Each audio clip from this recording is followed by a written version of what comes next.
with it. Welcome, welcome, welcome. You are listening to Bras, Panties and Sports. All the NFL training camps will be open next week. Folks getting ready for preseason. There's a lot still shaking, and we will see who is faking. I'm Spitface. Welcome our host, the First Lady of Sports Talk, Cheryl Smith. Good morning. Good morning. How's everybody doing this morning? There's been a lot going on in the world of sports, I guess. We've come into those days in the summer, but, things are happening. Looking forward to discuss. Oh yeah. It's moving. We at the, it's a little NBA stuff happening, a little WNBA stuff happening, baseball, got a little action going on. There's some conversation. The world of sports is actually looking a little bit more interesting than some of the other stuff that ain't sports related. This week on Shout Out, we have performances from Kriss, Jonson. Will he find his shining star or get the cold feel of the mute button? First Lady, we're ready. What you're saying? Each week we try to figure out what is going on in the sports world. Not the plays of the week, more like the players of the week. Are they trying to tell us something? So we ask, what you saying? Fly, little birdie, fly. Time keeps on slipping into the future. Time keeps on slipping into the future. So I want to fly like an eagle to the sea. Fly like an eagle, let the spirit carry me. I want to fly right into the future. The little birdies known as sports fans worldwide are saddened by the passing of the ultimate male, Thunderlips, Terry Gene Bollea, also known as Hulk Hogan. Before WrestleMania, there was Hulkmania, and Hulk Hogan took wrestling to heights the sport had never achieved. The Hulkster started wrestling in 1977. Like many in the sport, he was a big man weighing 300 pounds in his prime. He was also exceptionally tall, 6'8", helping to further a trend toward very big men in wrestling. What changed everything was his role as Thunderlips, the ultimate male, in the movie Rocky III. He played a wrestler, Thunderlips, who takes on Rocky, you know him as Sylvester Stallone, in a charity wrestling versus boxer match. The preening, the egotistic Thunderlips batters and unprepared Rocky, throwing him out of the ring into the crowd. Hogan created a character that stuck in the viewer's mind. No mean feat in a film that also starred the bombastic Mr. T. George Foreman, marvelous Marvin Hagler, both rest in peace. Bernard Hopkins, Roy Jones Jr., and the Steve Miller Band are asking, what you saying? Oh, my goodness. Spitface, unfortunately, this week, Generation X was hit hard with 3 deaths that they grew up with. Malcolm Jamal Warner, that was Theo from The Cosby Show. Ozzy Osbourne, the lead singer of Black Sabbath. And, yes, Terry Gene Bollea. We all, like you said, and we read the script, he's Hulk Hogan. Many people don't know him by his real name. However, again, he helped WWE achieve global recognition in the 1980s. Personally, Spitface, my wrestling heroes were in the 70s. Bruno Sammartino, Andre the Giant, who also was in the 80s, but he started out in the 70s. And Dusty Rhodes. I wasn't watching wrestling anymore by the time Hulk became famous. I mean, I've outgrew wrestling at that time in the 80s. I am telling my age right now, but it is what it is. But everybody knew who Hulk Hogan was because of his charismatic personality. And, we all knew who he was, Hulk basically brought the WWE back on the map when he reached his popularity. And like you said, Thunderlips started out as the role that really propelled him into his superstardom era. I mean, Thunderlips, you know, that's funny because Thunderlips started out as a villain in Rocky III. He fought him in an exposition match for charity, and the fight ended up in being a draw. But, you know, he had made so much with that Thunderlips character, you know, that he was popular. You know, he did a lot of movies. Well, I'm not going to say a lot of movies. Well, he did a lot of movies. He actually, that Thunderlips role propelled him to be in his own starting role for the first time, and that was No Holds Barred. And that was his first lead role where he played the wrestler Rip Thomas. You know, he's made a lot of, I say he was in a lot of movies because he did a lot of cameos playing himself. And, you know, so he basically revolutionized the WWE. Because, you know, the WWE, they had some problems, and then Hulk brought him back. You know, he was a hero. Then he developed into a villain. And, you know, Hulk, I mean, he had some roles that he just really, in the wrestling world, he wasn't considered a villain, but he was just so loud, and he had that persona that just people actually liked about him. You know, the long hair, the mustache, and like you said, he was 6'8". Yeah, he was tall. And I believe, I can't remember who gave him the name Hulk, but he got the name Hulk because of his body build. I forgot who the other wrestler was that they said he was, I think it was Lou Ferrigno. I can't remember who it was exactly, but they said he was bigger than him, so that's why they gave him, oh, right, it was Lou Ferrigno, because Lou Ferrigno played Hulk, and they said that he was bigger than Lou Ferrigno, muscular-wise, and that's how he got the name Hulk. So, and, you know, he went with it. And, but, you know, Hulk Hogan had some issues later on. If you're going to talk about his life, you have to talk about the racial rant that he talked about his daughter's black boyfriend. It went viral.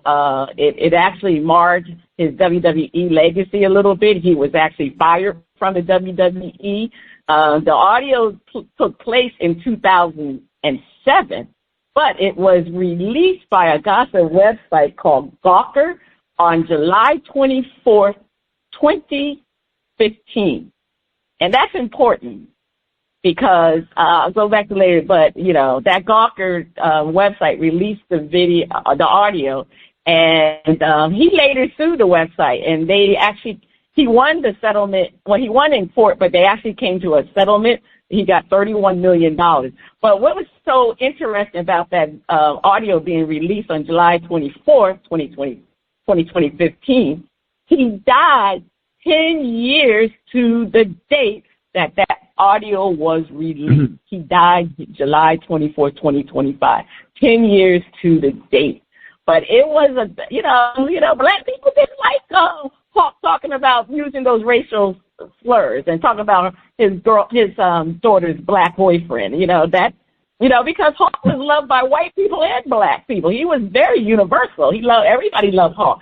And it took his character took a little hit behind that. And then, of course, we all know he supported Donald Trump. He was part of the 25 Republic convention where he ripped off his shirt talking about Donald Trump, you know, so he took another hit politically too. But all in all, you have to give the man his due. You know, he is the Hulk, and, you know, he put the WWE on the map. All right, Spitface, what you saying about this? I just want to say, all you little Hulksters out there, make sure you eat your vegetables and do as Mama says do. That way you can be a Hulkster and be able to rip off your T-shirts at any place.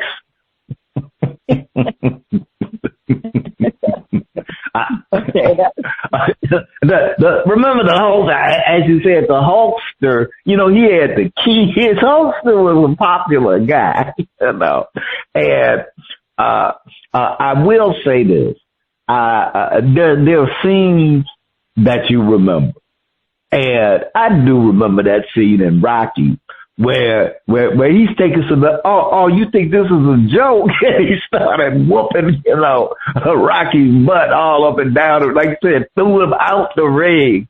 And, and Rocky goes, look, you got to cut these. I got to fight this guy like a real guy, But what I love is that, once, over and they, go it's a tie and all of that, how the ladies run over to him because he's the ultimate male. And it's just like, oh my God, this big, calm down, baby. Like, it was just so funny. I love that scene.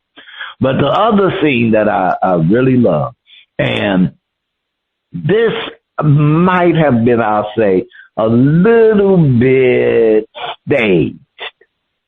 But when the Hulkster picks up Andre the Giant and slams him to the ground, that was it. That the Hulkster was the man forever. And I will also, I'll say this. There are players who athletes, professionals who transcend their sport. And that's because they make their sport greater than it was before they came about. And I look at like Michael Jordan. NBA wasn't doing bad, but boy, there's before Michael Jordan and then there's after Michael Jordan.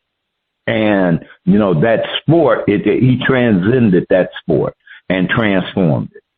And that's the same with pro wrestling.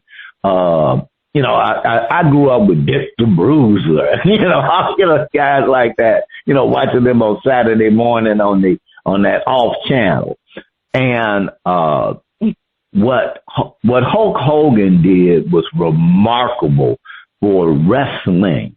And, cause, wrestling has always lacked a little, quote, seriousness. And, but that's the game. And you better be skilled because you can get hurt, and whether there's an element of acting or not, you need to be able to, you ain't just getting out there, just doing stuff. You will get hurt, and you have to be a professional. And, but he, there's before the Hulkmania and there's after, and after the world of wrestling was never the same. To its betterment. So, now one thing the beauty of this country is that, I may not like your political choices.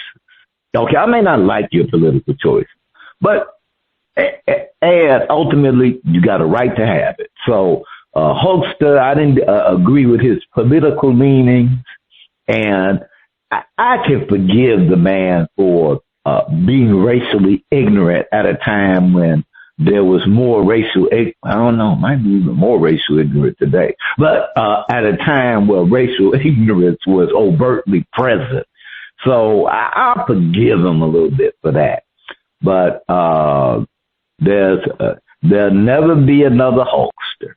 That's all I'm saying, personally. There'll never be another Hulkster. No, there'll never be another one. And I also forgot, he did have his reality TV show with his family, the Hulk knows best. So, like I said, he really became a movie star. Like you said, his personality and his stardom was well beyond the wrestling arena. So, but anyway, rest in peace, the Hulk. All right, over to you, Spitface. Don't call it a comeback. I've been here for years, rocking my peers and putting suckers in bed, making the tears rain down like a monsoon. Listen to the bass go boom.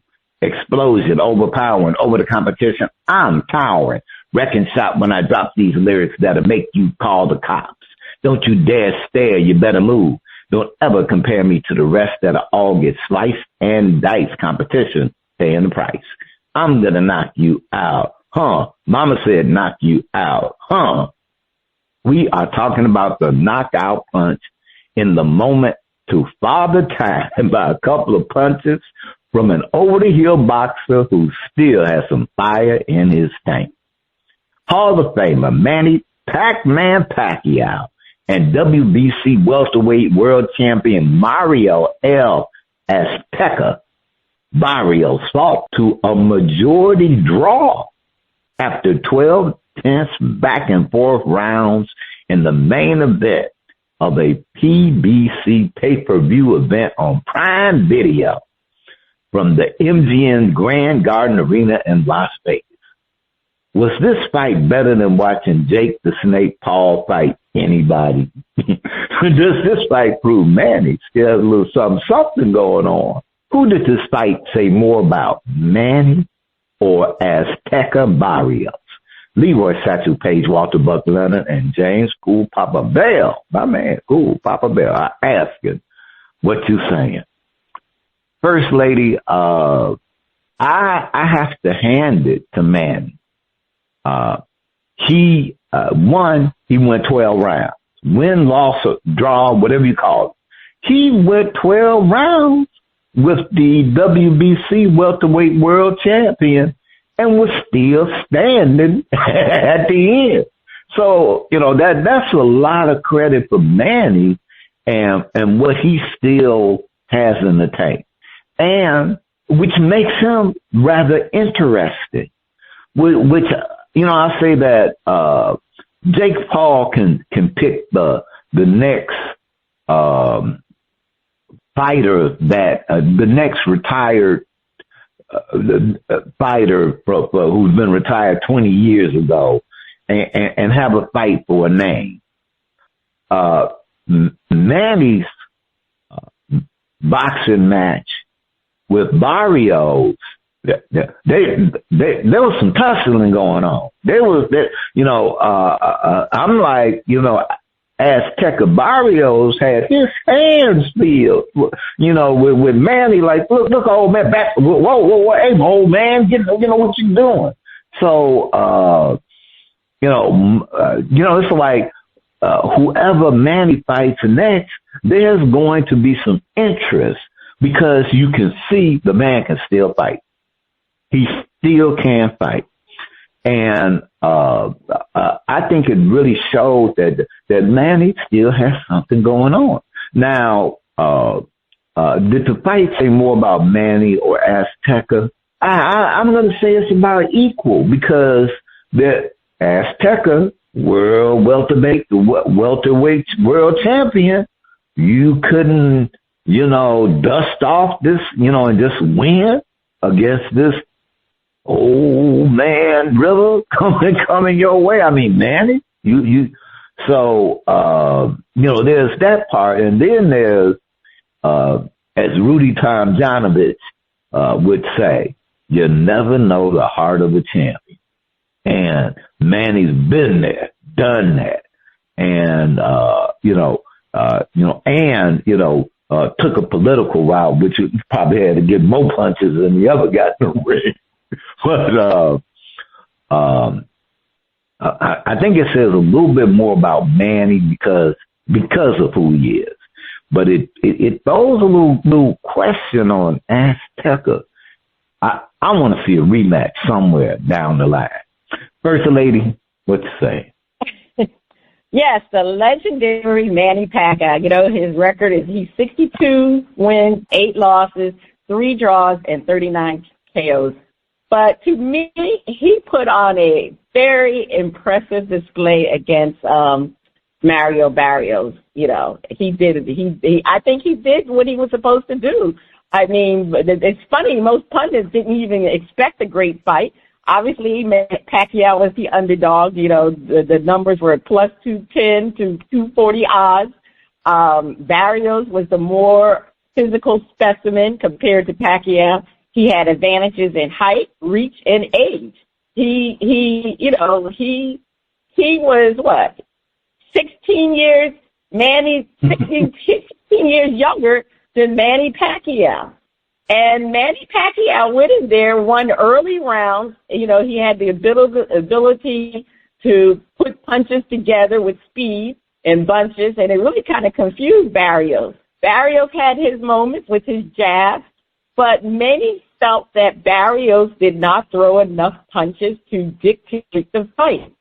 Many felt that Pacquiao was robbed of the decision. It was a major decision. So, it's one of those things. I had some technical issue there. I apologize. But it was one of those things that, people felt that Pacquiao should have won the fight. And, he was 4 years.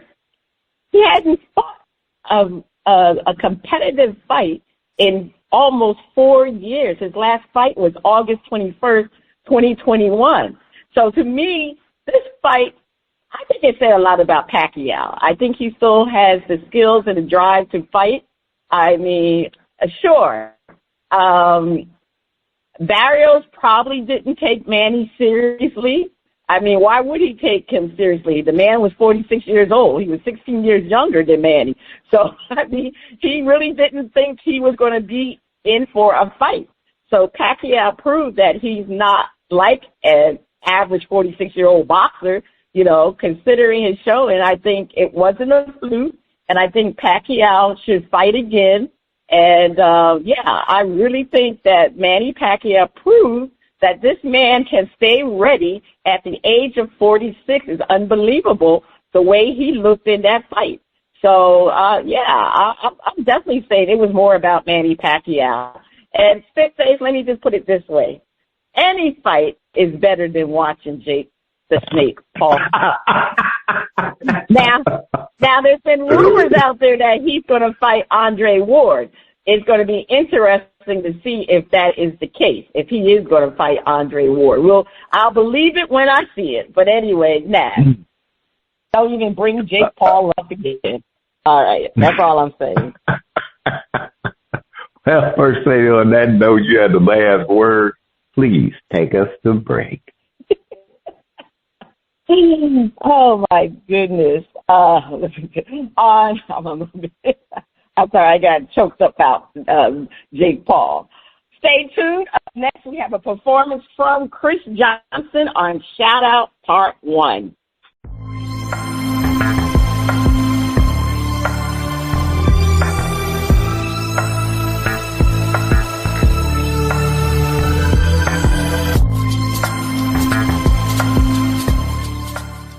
The music flows in from around the globe to get a shout out from the panel. First Lady, I can't wait to hear the music from Kriss Jonson. On Shout Out, we feature new independent artists who are looking to find their shining star. If we like what we hear, we'll give the track a shout out. If we don't like it, we hit the mute. On the first part of Shout Out, we are featuring music from Kriss Jonson out of Kingston, Jamaica, and his hit album, Say You Love Me. They say, growing up listening to Michael Jackson, Kriss developed a talent for both singing and dancing. During his high school freshman year, the young artist began building his performance reputation and came to be known as Little Michael Jackson. All right, DJ, I'm looking forward to hearing You Love Me.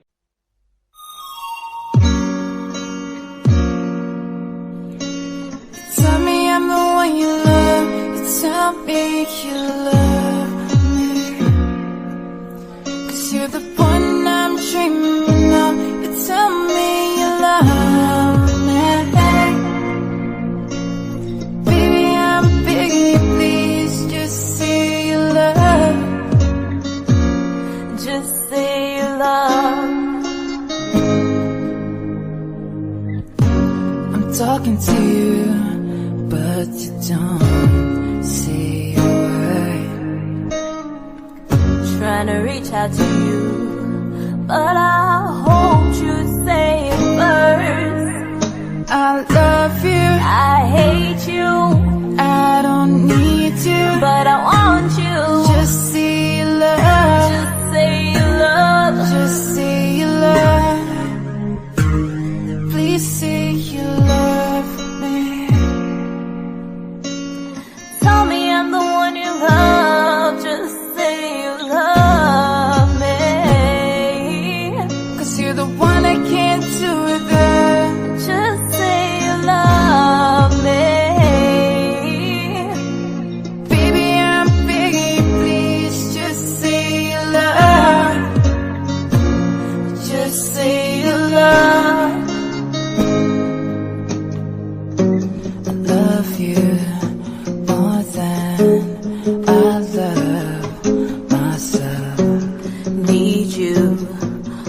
more than anything else. I love you more than I love myself.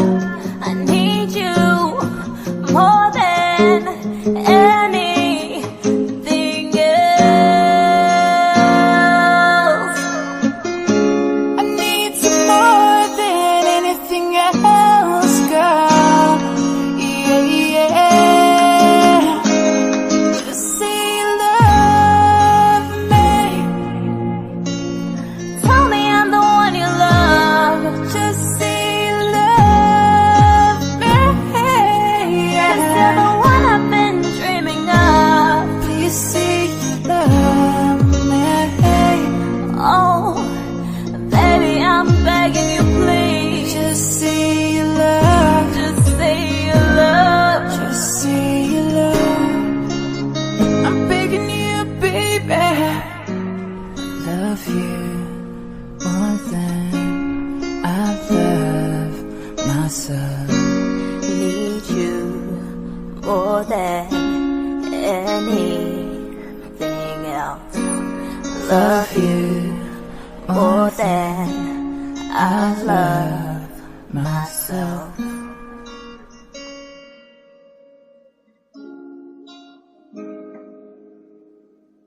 Okay, First Lady.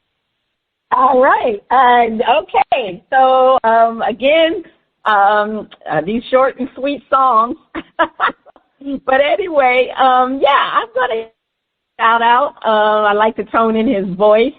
Yeah, I'm going to shout the song out. Spitface, you hitting the mute button, or you going to shout it out? I'm going to hit the mute button.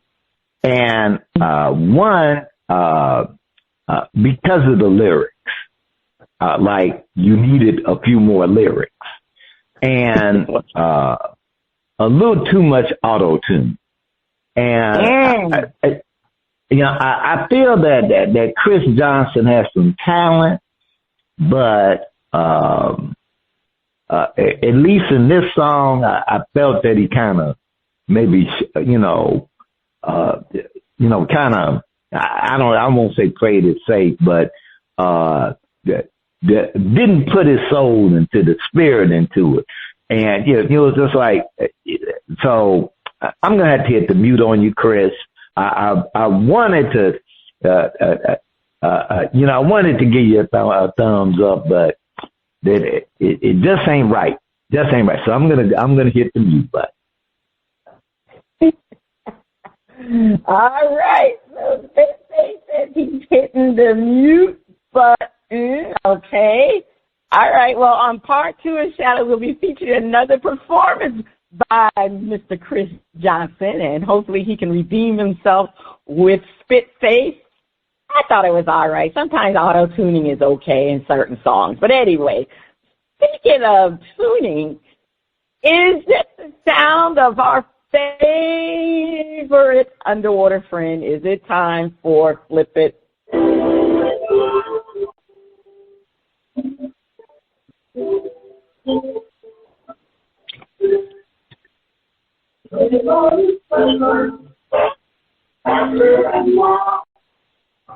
From what you see, it's wider than me. And we know forever, there's no word for the one. Flying there under, under the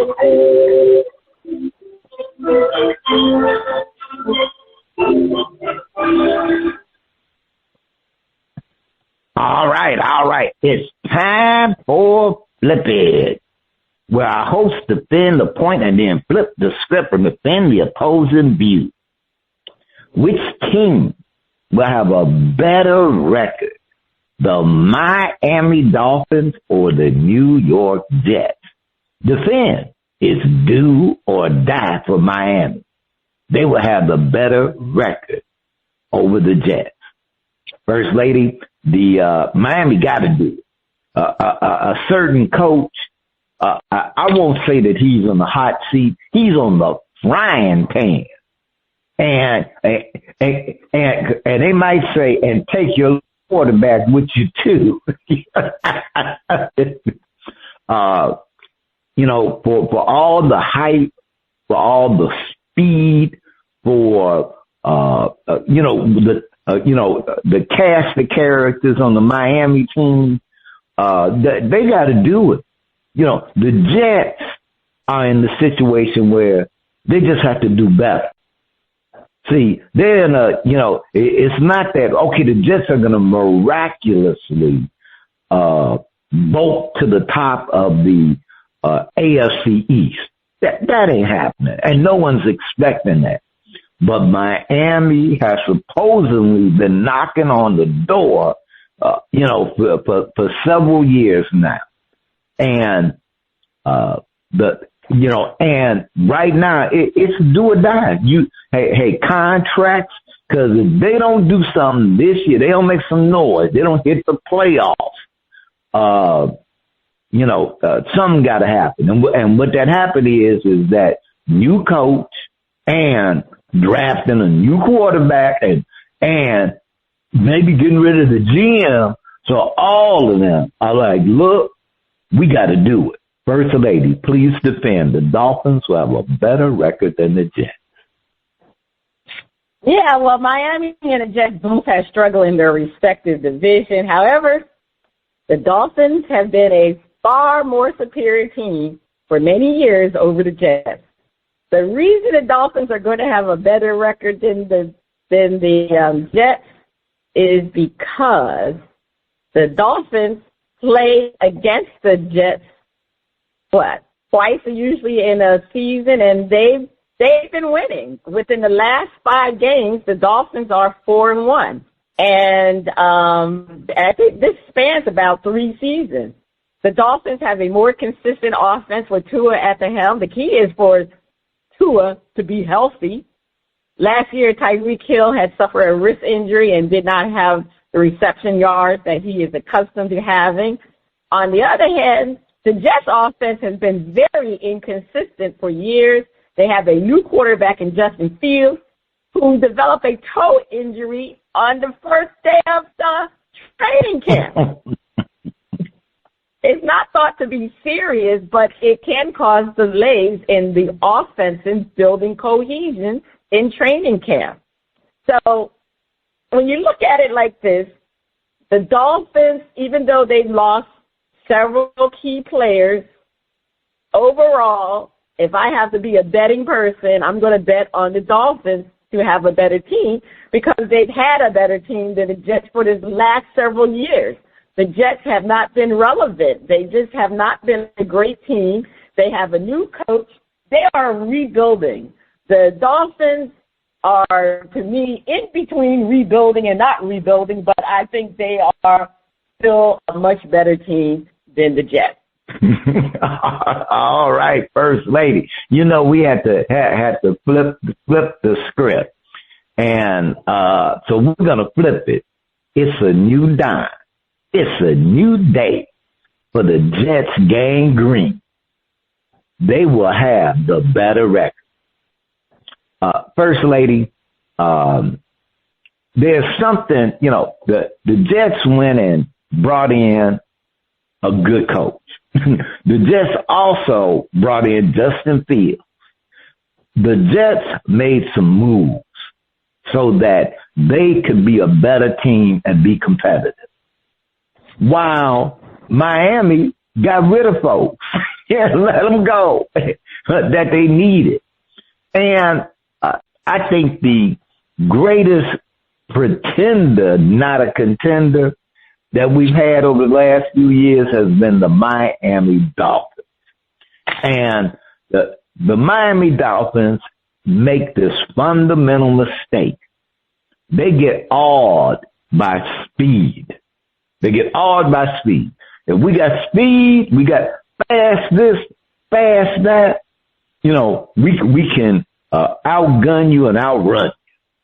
And I can get the philosophy, but the problem for the Dolphins is that at some point in the season, they're going to have to play teams where the temperature is going to be under 50 degrees. And if you got any kind of money, you do not bet on the Dolphins. So half their season, they're in the position where they're going to lose because of the temperature. Why? Because when it gets cold, what happens? Speed drops. That's right. Now, with the Dolphins, should have been, I feel like this. What the Dolphins need to do is draft players and bring in players from teams that play on in the northern part of the country. So they need to be drafting them folks from Wisconsin, Penn State, Ohio State, where it's like, man, we play in cold weather. And when Miami was winning Super Bowls, it was not because of speed. It was because of power. And they had these powerful guys who, you know what? We like to run when it's 20 degrees outside and it's cold. Ooh, that gets our blood going because we could run over folks, Mr. Zonka and Kick, with your Super Bowl rings. So, First Lady, we got dead coach walking, probably dead GM walking. The Jets, I expect the Dolphins to fall apart early. And while the Jets are already prepared, they know what they're doing. The Miami has no clue. So the Jets, the Dolphins are looking at the bottom of the division. So the Jets will have the better record. First Lady, please defend. The Jets will come out on top over the Dolphins. Well, the Jets are a rebuilding squad. I mean, they have their new regime. They got Darren Mogi as the general manager, Aaron Glenn as the head coach. And, you know, they're doing a reset. They're resetting. Like you said, Justin Fields is their new starting quarterback. And, you know, so the Jets got a lot going for them because they are in a reset. Now, the Miami Dolphins, I mean, they are just tinkering the line of being contending and rebuilding. They parted away with Jalen Ramsey, John Smith, and they, and there was some infighting on the team with the coach. And like you said, they are basically on the hot seat. Mike Daniels is on the hot seat. The GM is on the hot seat, and the Dolphins get a lot of respect for a team that hasn't won a single playoff game for a long time. They have not won anything in the Tua era. They're always one Tua injury away from irrelevance, and he gets injured quite a bit. So they're one injury away. You know, so the thing is, the Dolphins, if they don't stay healthy, they don't have a shot. Matter of fact, they already had a couple of people injured on their first day of training camp. So the thing is with the Jets, people know the Jets are rebuilding, but I think the Jets are going to build a better culture than the Miami Dolphins. And I think they have potential. They got 3 first. They have a lot of upside with their running backs. They have legit wide receivers. They re-signed Sauce Gardner. So the Jets got a lot of to look up for. And the biggest thing, again, like I said, they're going to build a better culture because they have a no-nonsense coach who's successful at a winning program. And they got a quarterback, if he stays healthy with that toe injury, he can run like Lamar and play his best quarterback game because, you know, he's going to be reunited with people he was successful with in college. And he's, you know, I just think the Jets have a lot more on the upside than the Dolphins. Now, it's not being that the Jets are going to be in the playoffs or anything, because I believe these two teams are going to be defending the last place in their division. That's basically what's going to happen. But I just happen to think the Jets are going to be on top. And the only reason why I'm thinking the Jets are going to be better is because, number one, the Jets' defense has always been great. They were able to stay in a lot of games with bad offense, but their defense has always pulled them through. And I think with Aaron Glenn, who is known as a defensive coach, he's going to make that defense even better than what it was last year. So they're going to be in a lot of games. They're going to be in a lot of close games. It's just a matter of that offense clicking. And I think with Justin Fields being a mobile quarterback, it's going to help their offense, and they're going to run a lot of different plays that they did when they had Aaron Rodgers. So I just think right now the Jets are on the come up, and the Dolphins are one injury away from being at the bottom. That's all I'm saying, Spitface. One injury away. I hear you there, First Lady. Over to you for more Flip It. The Dallas Cowboys opening training camp next week. Well, actually, they already did it this week. Micah Parsons still hasn't received his big money long-term contract extension. The Cincinnati Bengals are joining the act with two of their players, Trey Henderson and Shamar Stewart.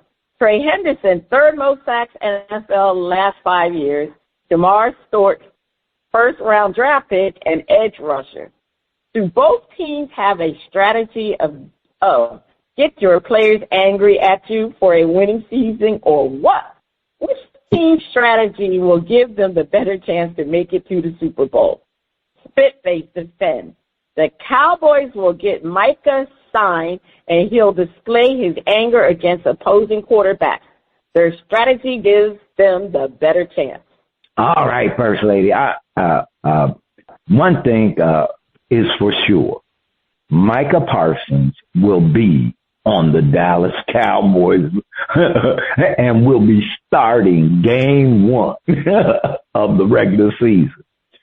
Now, it's always a mystery as to why the Cowboys seem to have this strategy of, make your player angry at you.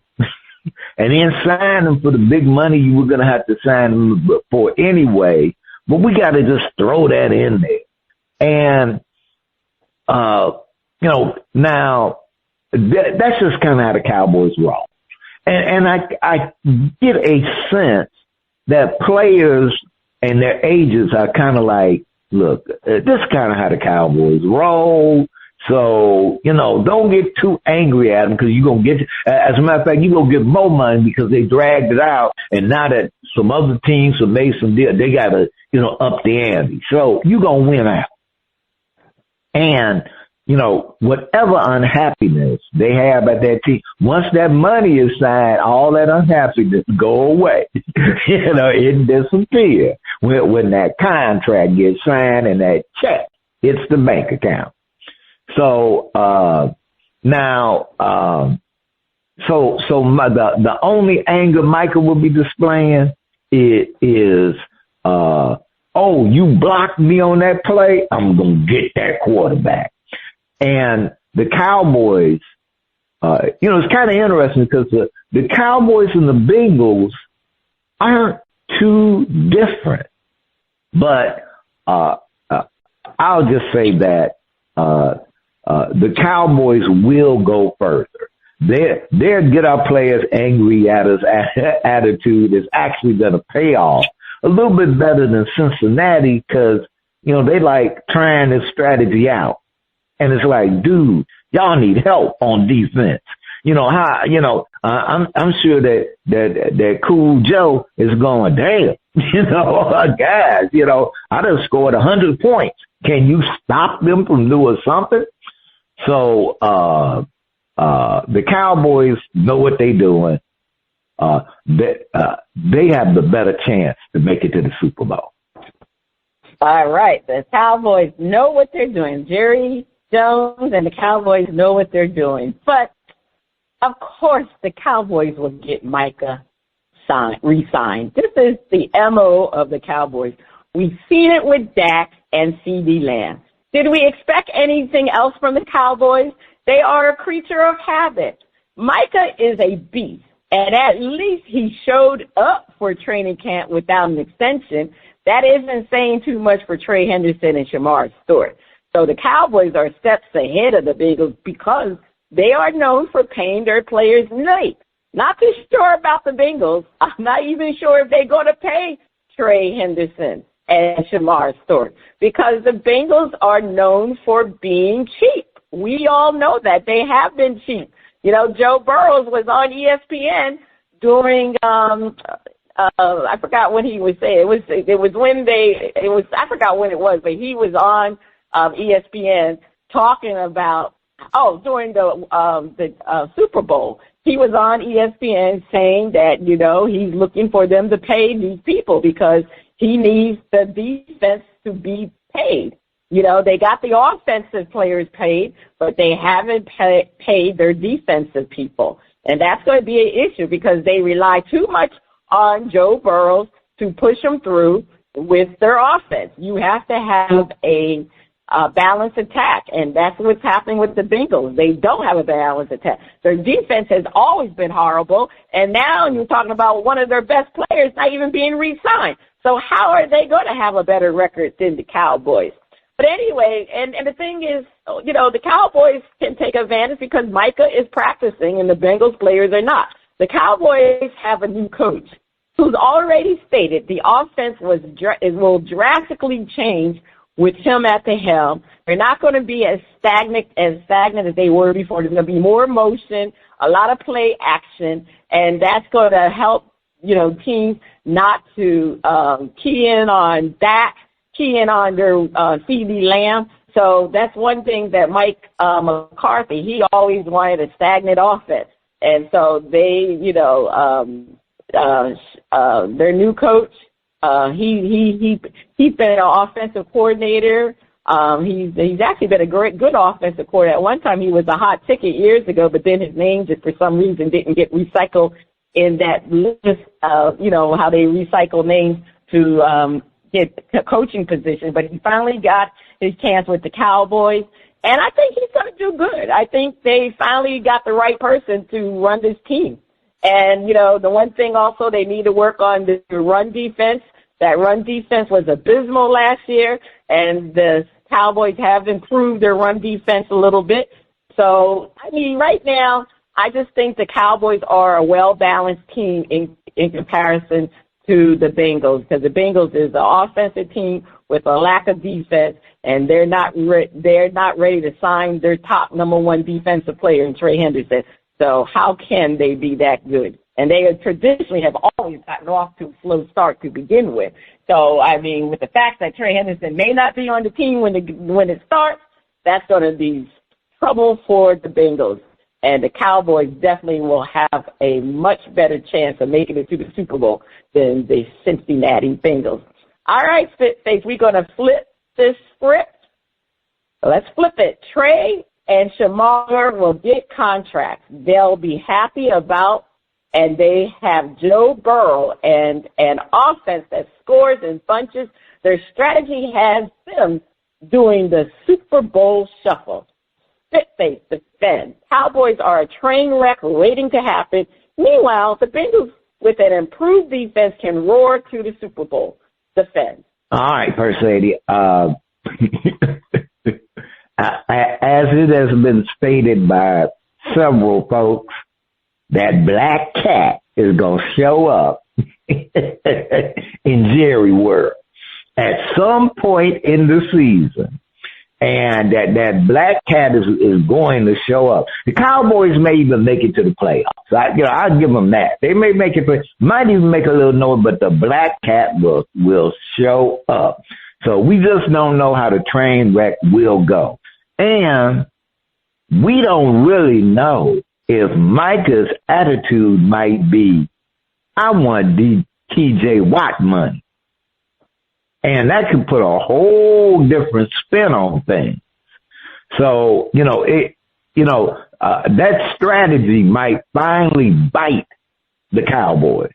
Now, they've been able to get away with it because they always ended up, caving in. But, man, they might have set themselves up.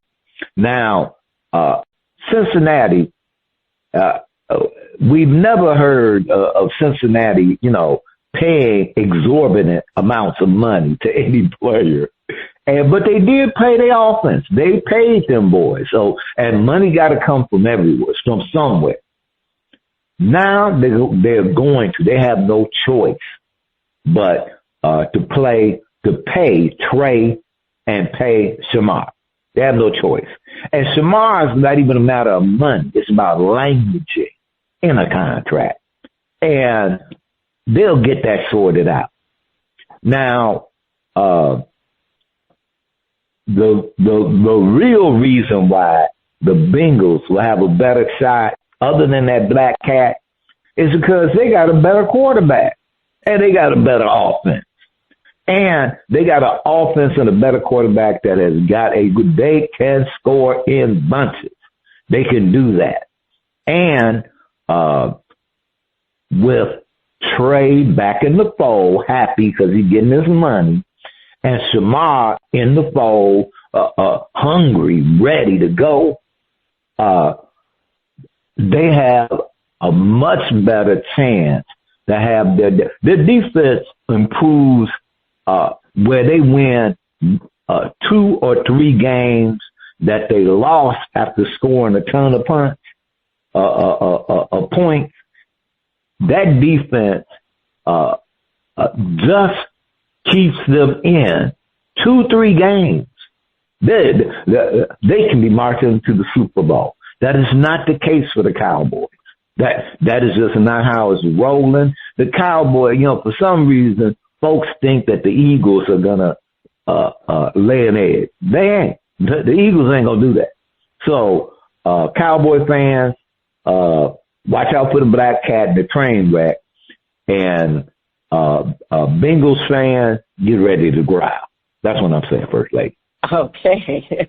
That black cat is always lurking in the Cowboys stadium. I know what you mean. Well, Spitface, the Cowboys strategy will not work this year.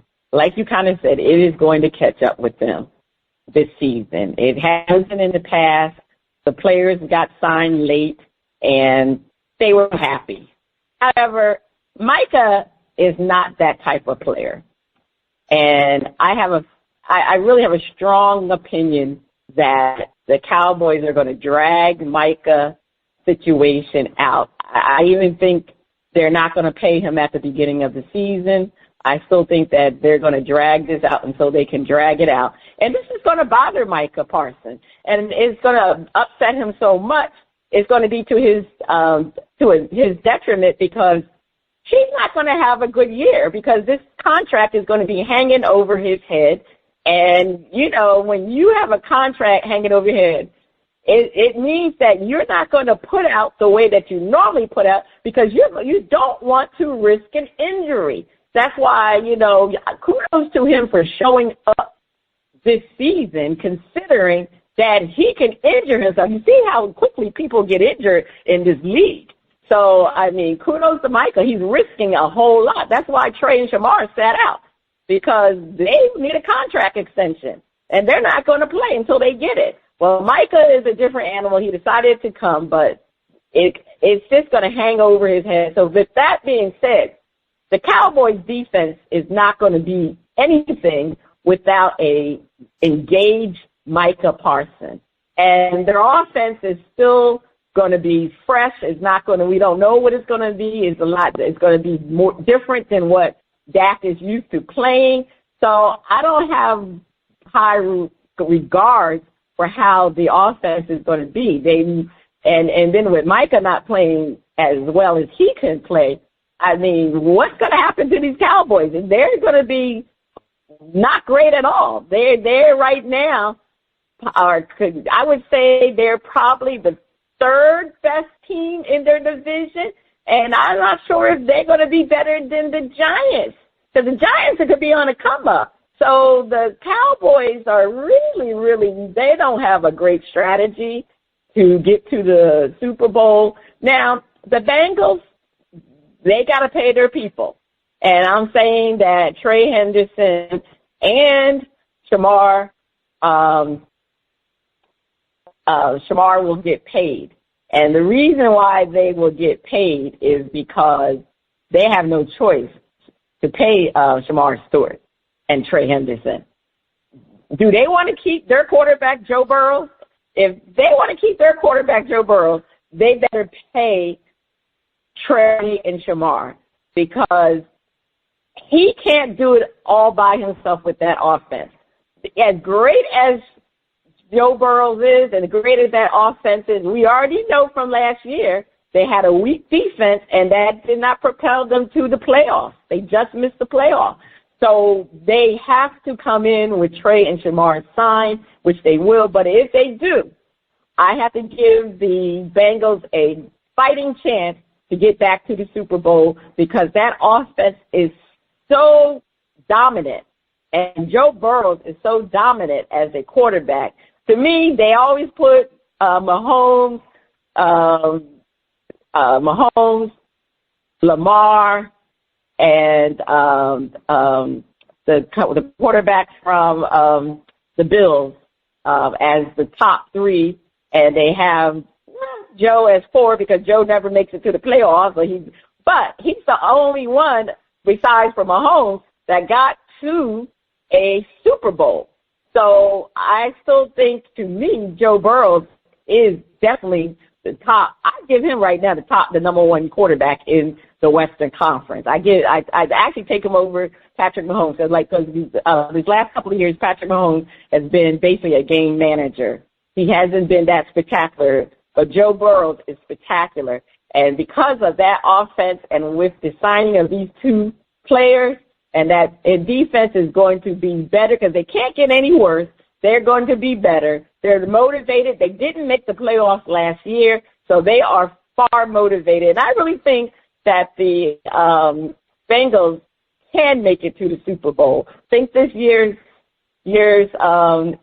Western Conference is wide open. So the AFC West the AFC Conference is wide open. So, yes, the Bengals, they definitely have a much more better strategy to get to the Super Bowl than the hapless Cowboys. All right, Spitface, please take us to break. Joe Burrow from Cincinnati playing in that AFC North.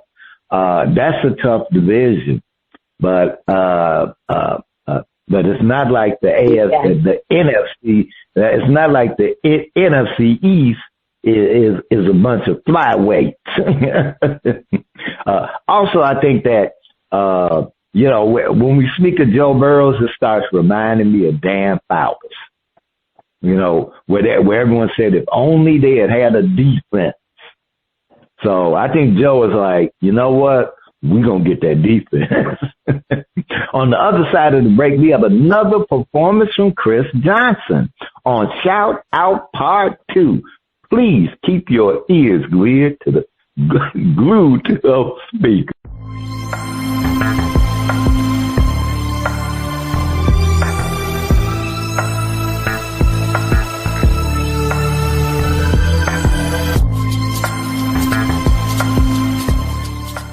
Welcome back. The music flows from around the globe to get a shout-out from the crew.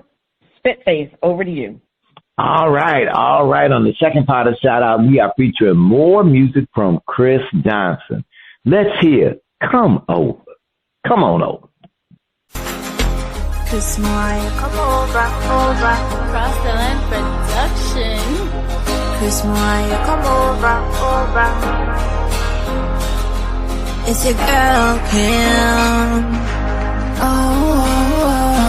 yeah.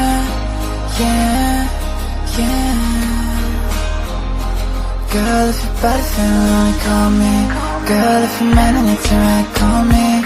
If you see a busy girl on me, she just pick up the phone. Baby, anytime you want me, you call me. I promise you, baby, I'll be there shortly. And I can be your best friend and your homie. Just pick up the phone, yeah. Your man ain't acting right. No, I'm too busy, I play this fight. Oh, just my baby and I know I ain't got. That's why I pick up the phone. Me need a man who can wine panties. When you open make a girl twine, turn and twist. Kriss, me tired of the waste man thing. That's why I pick up the phone. Girl, if you're bad, if you wanna call me. Girl, if you're mad, you need to right, call me. If you stay busy, going this shit, sweet. Just pick up the phone, baby. Anytime you call me. I promise you, baby, I'll be the short, baby. I can be your best friend, and you call me.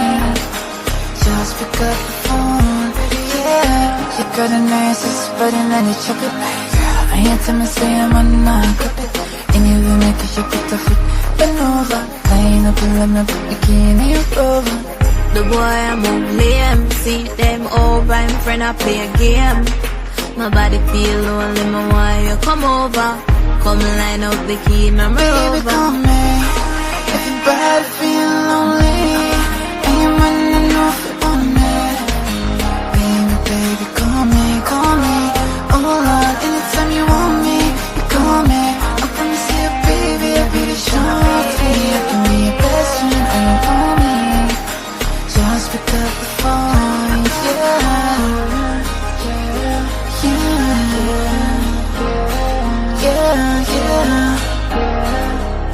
Just pick up the phone, yeah.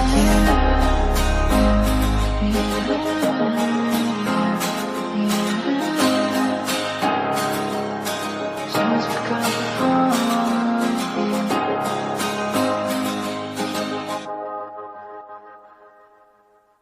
All right, First Lady. That was Come Over. First Lady, I'm hitting the mute button. I wanted to not hit the mute button, but I gotta hit the. I'm like, leave the mix machine alone, the auto tune, and work on your lyrics.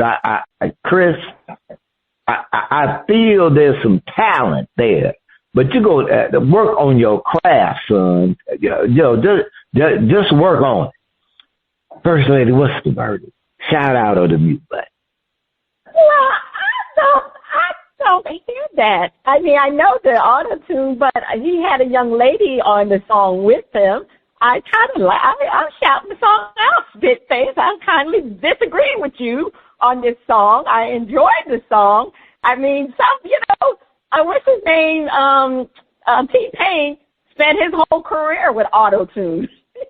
He made a career out of auto-tune, okay?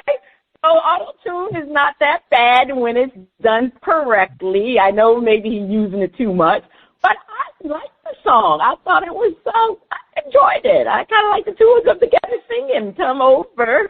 So I'm definitely going to shout it out. So we do got a difference of agreement this time around. So I'm shouting out Kriss. Kriss, work on your auto-tune craft a little bit better so Spitface will like it. On that note, that is the end of shout out. You can check out Kriss Jonson and make up your own mind on the Old Grumpy Radio Network. If you would like to be heard or have any comments, please send your emails and tracks to talent@oldgrumpyradio.com. First Lady, over to you. All right, Spitface, what is your top story to watch this week?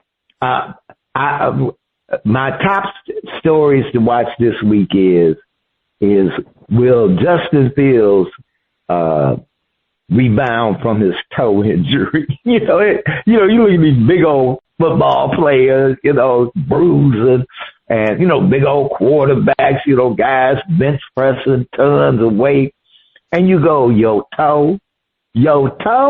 You stubbed your toe, but I have stubbed my toe. You could be out a month that our toe, but so I ain't really picking on it. But I'm like, what's up with the Browns? Well, there's some intrigue and to stuff happening. They got 5, 6, 7 quarterbacks. I'm interested to see how things are gonna sort out, and if a certain Mr. Sanders is on that roster at the beginning of the season. So I'm watching. All right. Okay, that's what you're watching. Well, I'm watching the possible whether or not they will finalize the deal between ESPN and the NFL are reportedly close finalizing a deal that with the ESPN acquired the NFL media, including NFL Network and the NFL Red Zone, and the NFL would take a minority stake in ESPN. They're looking for 10% stake in ESPN. This is a big deal. I mean, we're talking about something that can reshape the whole media landscape. So, money, you know, that Roger Goodell, he's always trying to put the NFL into cash king. Yeah, so this is a big deal. So hopefully they'll be able to finalize this deal this week. I mean, who knew this? Nobody knew this was in the works. They've been working on this for a long time, they said. So who knew it was in the works? All right, that's what I'm talking about as something big to watch this week. So they keep better secrets than the White House. Yes. Check out our current and previous episodes at BrasPantiesAndSports.com. This is Cheryl Smith, the First Lady of Sports Talk, and Spitface. You have been listening to Bras, Panties, and Sports. See you next week.